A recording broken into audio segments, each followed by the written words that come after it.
Hey y'all, it's the Country Notary. Hope you're having a great day and a prosperous one. Today's topic is confirming appointments. Confirming appointments. And I kind of giggle because my last couple of videos, I think, depending on which order I dropped these videos, I did a couple of videos recently about how my appointments, the signers canceled on me randomly, just randomly and coincidentally within a 3-day period. 3 signers canceled on me, and so basically 2 of those assignments would have probably made $140.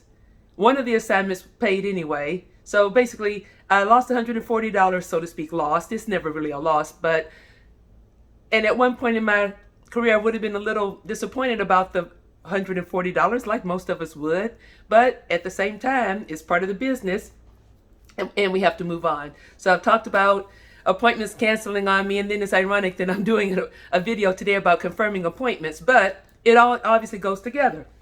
Confirming appointments. And before I forget, please like this video. Hit the like button, guys.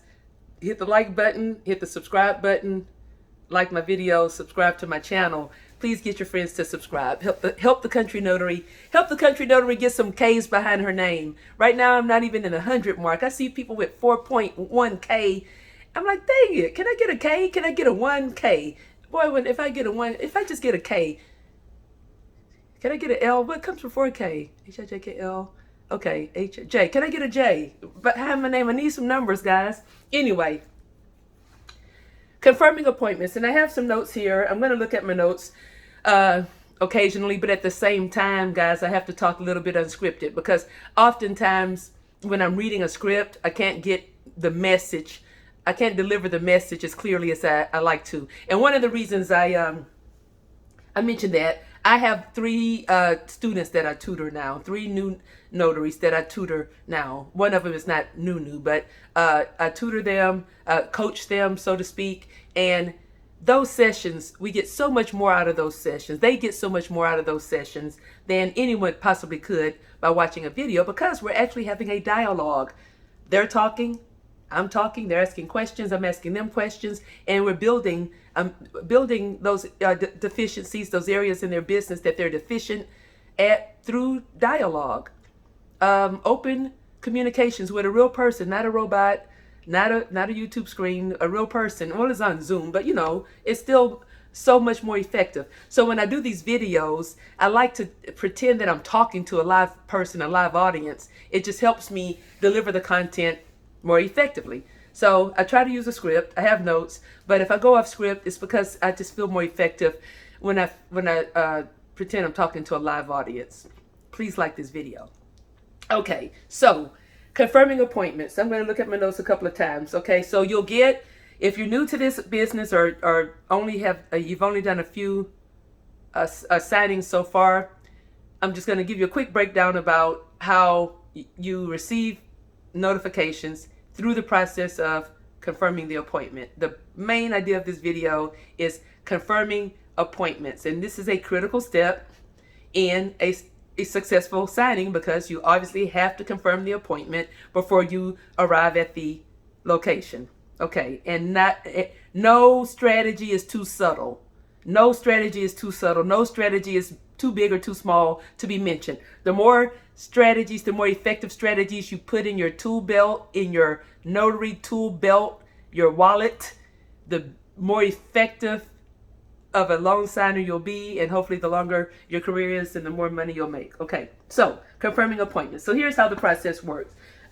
You will get notifications on your phone, not the remote, but on your phone, from title companies, lenders, law firms.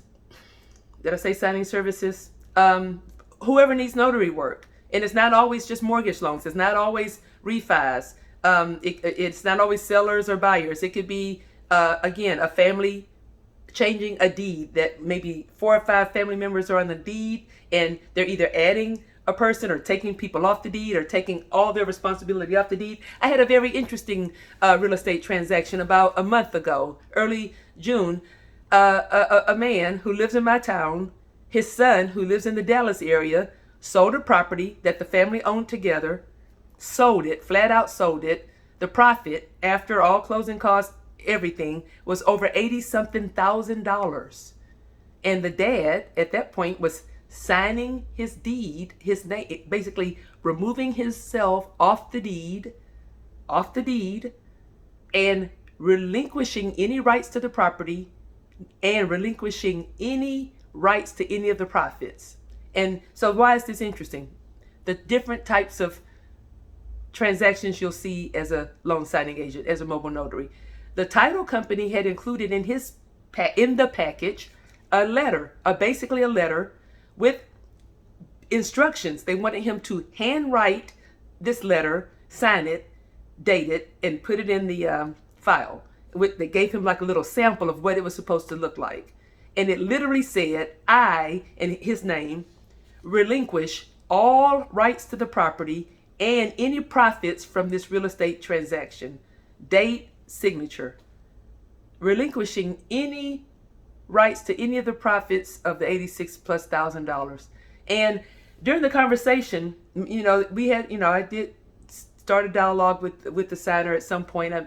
I'll usually do something to break the ice, like complimented something. I think he was a veteran. I complimented something in his home, and he started chatting with me. And then at one point, he literally turned to me and said, I don't want no part of this money. I don't need it. I don't want it. This is my son's transaction. He can do whatever he wants with it. I'm like, dang, it's $86,000. I can't get. He didn't want it. He didn't want any of it. And I was like, okay, sir, that's, just sign that, sign right there, date right there. And that's what I'm here for. That's between you and your son, basically. But went through the package, closed the loan. Nice to meet you. Have a great day. I just thought it was unusual. You don't see too many situations where a person is, totally okay with relinquishing rights to huge profits. But that's, again, an example of some of the things you'll encounter as a notary. All types of real estate transactions. We started talking about confirming appointments, and I've gotten down a rabbit hole. You'll get all types of appointments. Sometimes the borrower is excited about the appointment because they're refinancing or they're getting cash out of their property. Sometimes they're tense or nervous about it because they're signing a debt loan, a debt consolidation loan, a property tax loan. And sometimes, like in this situation, there's money on the table that they're not even part of. But they, of course, are part of the transaction because their name was previously on the deed. Okay, I started talking about confirming appointments. You receive the assignment, you accept the assignment. Usually the signing service wants you to confirm, or the title company, with the borrower within a stated time frame, either an hour or 2 hours after accepting the appointment. These are procedures, because once you update the system that you've confirmed the appointment with the borrower, it gives the title agent or whoever, the lender on the other side, confidence, knowledge that the closing is on track to be closed at that scheduled date. So first step, once you get the notification, my first steps, get the notification, read any instructions that have been typed so far in the signing system, in the platform, in the signing service. Read the instructions, any PDF files that are sent, read all of the instructions and compare and contrast instructions, because sometimes, and this is very critical, I need to do a whole separate video about this. Sometimes the lender will have instructions. Sometimes the title company will have a set of instructions, not sometimes, every time. And oftentimes even the signing service will have their instructions. And oftentimes the instructions don't line up. Sometimes you'll see from the lender, all pages need to be printed on all pages need to be printed on letter size paper only. Okay, letter paper, here we go. I got plenty of letter paper. And then you read the second set of instructions from the title company. Please print according to directions. 8 pages are legal and 20 pages are letter. I'm like, okay, hold on. I just read that all pages are letter. I wonder if they're talking about all pages or just the mortgage pages. And then you'll read from the signing service, please follow these instructions in these details specifically. Any changes to these instructions may cause the loan to be delayed and money taken from your fees. So now you're like, okay, so then literally either read the instructions multiple times and or print them, especially when you're new. I used to print the instructions, highlight any information that seemed to be in conflict or conflicting with other instructions, and make the phone calls to the appropriate party or email if they give you their email information, their email address, their phone number, and clarify the directions before you confirm the appointment. Okay, confirming the appointment. After doing so, call the borrower. Hopefully they answer the phone. People don't always answer the phone right away. First of all, there's a lot of spammers out there. People are sometimes suspicious of foreign phone numbers, or not foreign, but phone numbers that aren't saved to their contacts already. So they may let your phone call go to voicemail. Leave a voicemail message, a detailed message. Hello, this is the Kountry Notary. I've been assigned to your loan closing on Monday, whatever date, at X time. Please give me a call back, my phone number, to confirm details. Have a great day. And I follow that up with my standard text message as well. I am the Kountry Notary. I use my real name, by the way. Assigned to your loan closing on date X, location, time. Please text yes to confirm, and or call if you have any questions. Thank you. And of course, they'll usually call back, usually, unless you got canceled like I did, but they'll usually call back. Okay? Be very specific when the borrower calls back. Make sure they understand that there is a closing taking place. Make sure that you know how many signers are present. If there's, is your spouse going to be present? Of course, she's on the loan. Be sure that you both have valid state ID. The appointment should take about an hour. I'll usually text you about 15 minutes prior to arrival, just so that you're aware that I'm about to pull up. And if you have any questions, feel free to call me back in the meantime, or text me back at this number. If there's any updates, or if I don't get your documents in time for this closing that we've scheduled at specific time o'clock, I will call you back and let you know. And again, guys, don't stress and be pressured. If the title company is delayed in getting the document package together, if you don't get the documents in enough time to effectively go through the documents, prep them, and secure them, and drive to the appointment, and get there on time without rushing and speeding, and do not put yourself through that trauma, because the more you rush, in my experience, rushing leads to mistakes. Okay? Pace yourself, work at a normal pace. If the documents get to you late, contact the title company back through the platform, through the signing service, message, email, whichever way you've been communicating with them, and let them know that due to the fact that the documents came at this time, I don't say late, but I received the documents at 3:15, the appointment's at 4:30. I can't execute the appointment at 4:30. Need to call the borrower and schedule a time a little bit later time. Wait for them to reply, and then call the borrower. Sir, I just received your documents. We have a 4:30 appointment, but due to the fact that I just received these documents, I'm going to need to reschedule your appointment to X. Agree on a new time that same day, of course, because these documents are date sensitive, not necessarily time sensitive always, but date sensitive. They're pre-printed dates on the documents. And if you receive documents late and you don't have time to get to the signing on time because of late documents, but you do still need to close that appointment that same day. These cannot be rolled over to the next day unless you just got them miserably late and you call the title company, contact the title company, and work with them, and they work with, amongst themselves, and they're responsible for rescheduling the date. Not the notary, just a tip.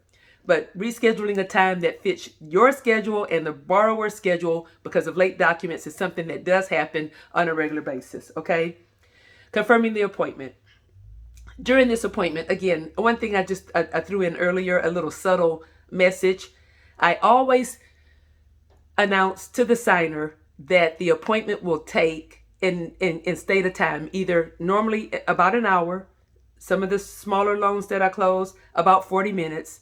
Set the expectation so that when you get to the location, they are aware that you're arriving at their house for a professional appointment with a set of documents that we're needing to sit down in basically a workspace free of distractions, and we have an hour, so that they're not, one, assuming that it's going to take 5 minutes because then their expectation is wrong and it may lead them to some type of conflict, or that you're not there to sit and have coffee and eat beignets and bagels and, watch some of the stuff people have on TV when you get to their houses is sometimes funny. You're not there to watch TV. You're there to close this loan, and you have about an hour.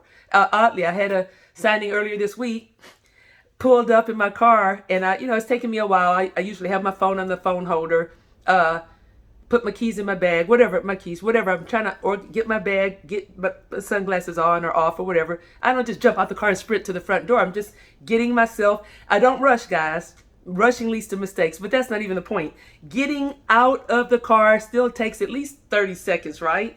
45 seconds. Well, for some reason, the signer, she saw me pulled up, and she's like rushing to the car. I'm like, oh, maybe she's going to tell me I shouldn't park here because I had to park like near the grass with some tall grass. Maybe she's going to tell me to pull into, they do that sometimes. Oh, pull into the driveway, whatever. And so I rolled the window down, and because she's staring at me like, and I said, yes, ma'am, how are you? I'm the notary. She goes, yes, ma'am, I'm Miss So-and-so. Where do I sign? And I said, oh, no, ma'am. And I had already gave her the expectation. The appointment's going to take about 40 minutes. It was a smaller, long package. She goes, oh, I just thought I just had to sign something real quick. And I said, well, it won't take that long, but like I mentioned in our conversation, it's going to take about 40 minutes. And she goes, well, we can't go inside of the house right now. The house is being remodeled or something. So we're going to have to sign on the front porch. And it was hot. It was about 90-something degrees. It was humid. And they had these old chairs and a little small table. But that's the best we could do, front porch signing.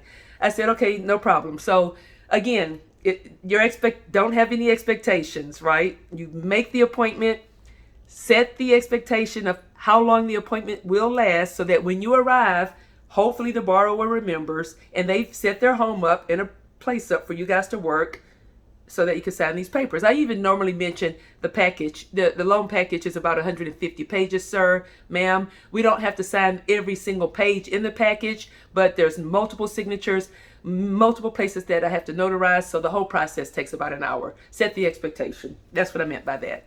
Okay, confirming the appointment. And then this video shouldn't be very long, right? You've made that confirmation. You go back and update the signing service platform.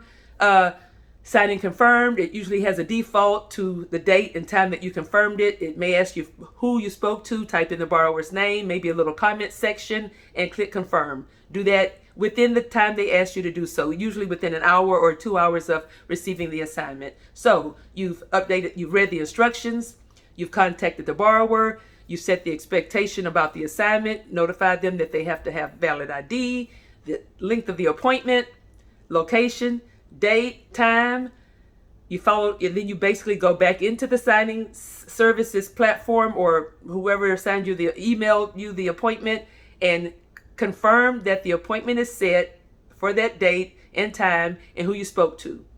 And then you've basically followed up. And then what I do in the meantime, after all that's done, and I need to talk about Notary Gadget, but before I do, one more tip. Rewind a little bit. I don't always call the borrower instantly. I get the assignment, you get the notification, you're so excited, or you get a phone call, you're so excited. You get the assignment. They usually follow it up with an email to you so that you know you got it. It's in your email. You can't take it back now. I got it, right? You have the assignment. I don't call the borrower right away. I used to do that. I used to be so excited. I used to think this business is rush, fast paced, kind of like when I drove waiter. No. Slow yourself down. I learned to not rush and not call the borrower right away. If the signing service says call within an hour, I don't call within 5 minutes.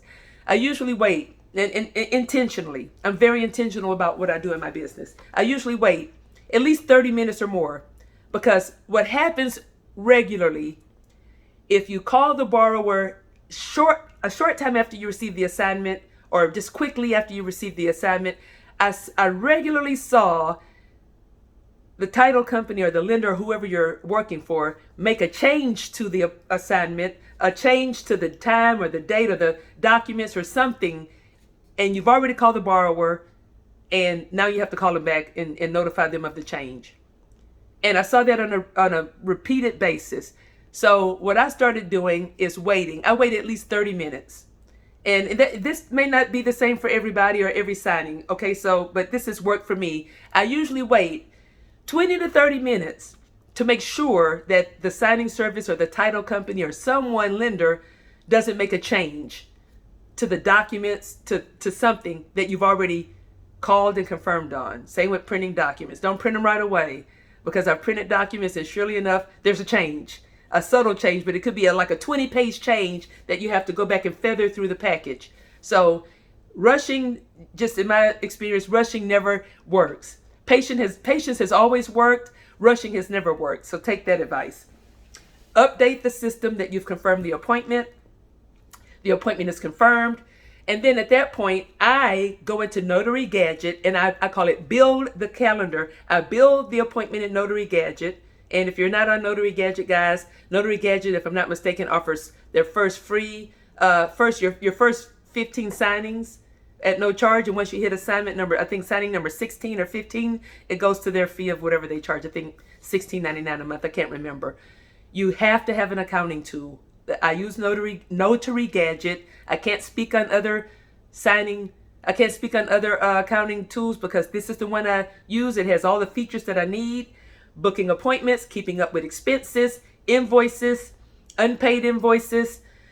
It has all the features that I need, so there was no need to go out and look at other signing tools, even though there's probably other ones out there, accounting tools. I go in Notary Gadget, I build the appointment. What does that mean? It's a feature, a new signing. Put in the signer's name, their address. It's linked to Google Maps. It pops up, automatically fills in the address for you, confirms that that's the correct address. Date, time, signing fee. Another tip, I have to do a whole nother video on Notary Gadget. I always put a name and an email address and a contact of the actual title company that you're working with. Because at the end of a month, you may have done 20, 30, 60 assignments. You won't remember. And if you need to go back and check on that invoice to see why you haven't been paid yet, you don't know who to call. SnapDocs doesn't know who. And you may go in SnapDocs and that information is no longer in there. Or you're trying to remember, now, did I get this through SnapDocs or Signature Sync, or did I get this through the closing exchange? And then if so, who do I talk to about my payment? Put all of the information that you can up front. Name, email address, phone number, the specific name of the person and title company, not just Signature Sync. Because again, this helps you track and keep names and dates or people and phone numbers handy when you have to make those follow-up phone calls in case your invoices aren't getting, you're not being paid in a timely fashion for your services, because it does happen. It happens regularly, not just occasionally. The only person motivated to get paid is you. They're not as motivated to pay you as you are to get paid. So following up on invoicing, again, is another strategy that we'll talk about in another video, and I'll cover some of this in my coaching sessions as well. So you've confirmed the appointment, you've updated the signing service platform, you go into Notary Gadget. I build the appointment in Notary Gadget with all the pertinent information, and I think I've mentioned everything: name, address, phone numbers, time, date, the signing fee, any expenses. Like in my case, if it's a home equity line of credit, I'll put the $50 expense that I pay for the law office. It tracks all of that. And it also, very, very importantly, of course, tracks the signer's phone number and address. When you save that, there's a feature in Notary Gadget that you check on that page. I think it says something like update Google Calendar, something very simple. I have that checked yes, it defaults to yes.